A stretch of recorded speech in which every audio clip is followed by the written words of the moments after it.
at Fontainebleau, the summer palace of King Louis XIV, on the outskirts of Paris.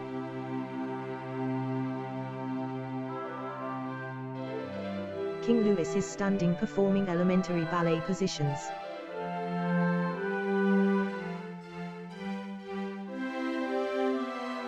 He is dressed in a yellow costume with ribbons splayed out as though they were rays of light. His costume is that of the sun, a role he will soon perform, and which he is now rehearsing.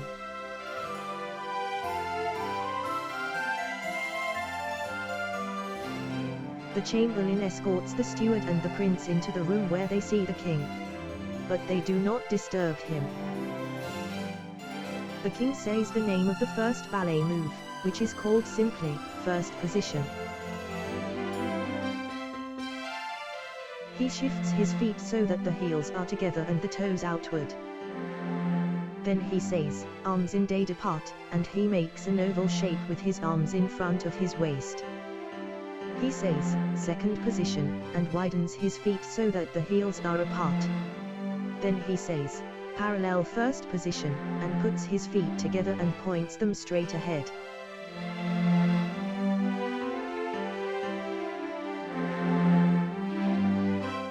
He continues through other basic ballet positions, saying, third position, fourth, fifth, pirouette, glissade, brise volley, entrechat 6, pas de chat.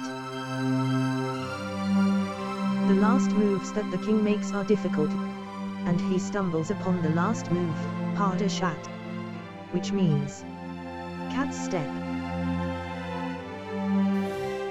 As the king walks away, contemplating the deficiency of his skill as a dancer, the chamberlain says to the others, let us let the king rehearse.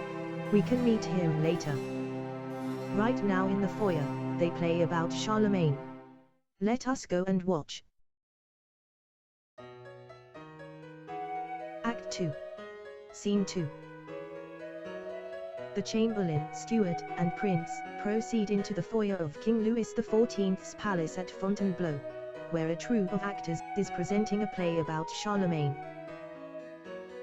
Before his fellows is the cantor, who begins by announcing that Charlemagne was greatest of the French kings, until the time of King Louis IX, the saint and crusader, and who is the namesake of their reigning sovereign, the Sun King, King Louis XIV.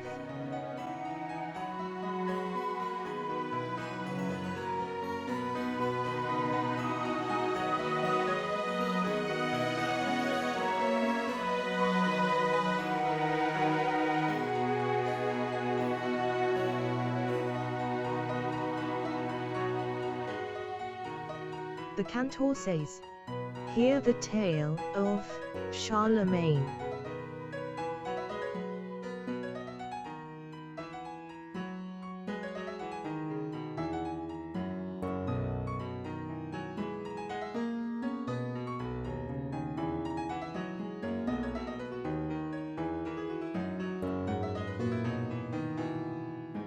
The cantor proceeds, saying, Charlemagne battles, year after year,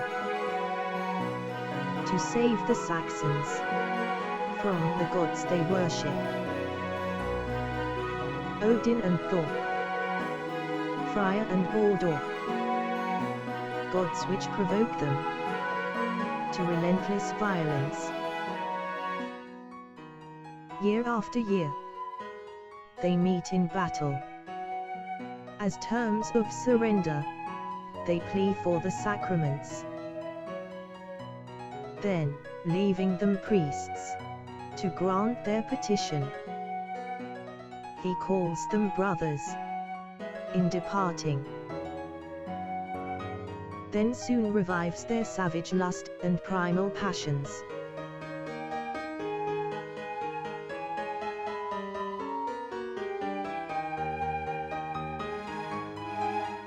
The priests are put to death, and war begins anew.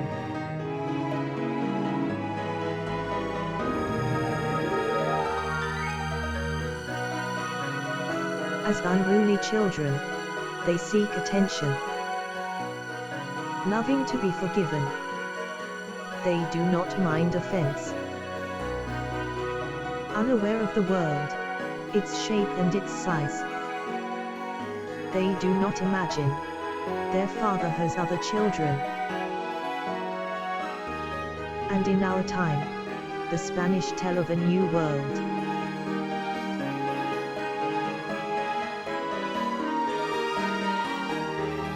where human sacrifice oppresses all the land.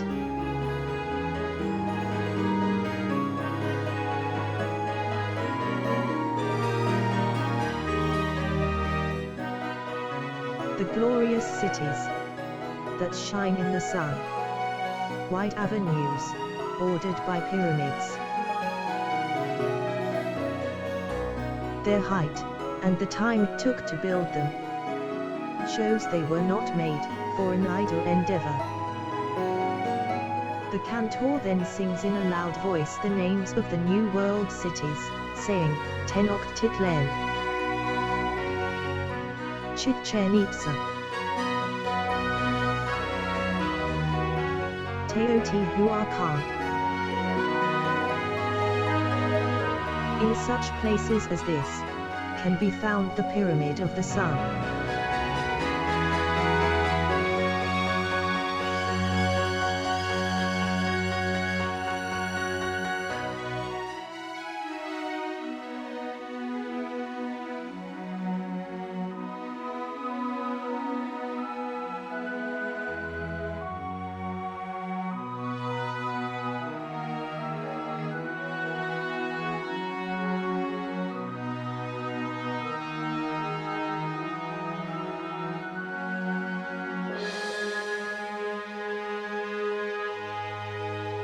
The cantor ends by saying,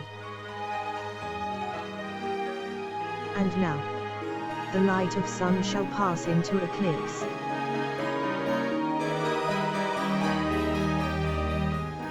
To shine upon the hidden regions of the earth.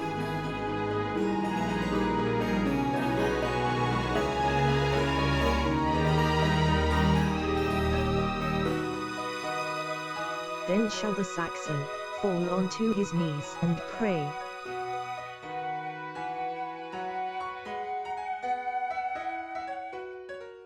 When the bloodthirsty pagan surpasses him in faith.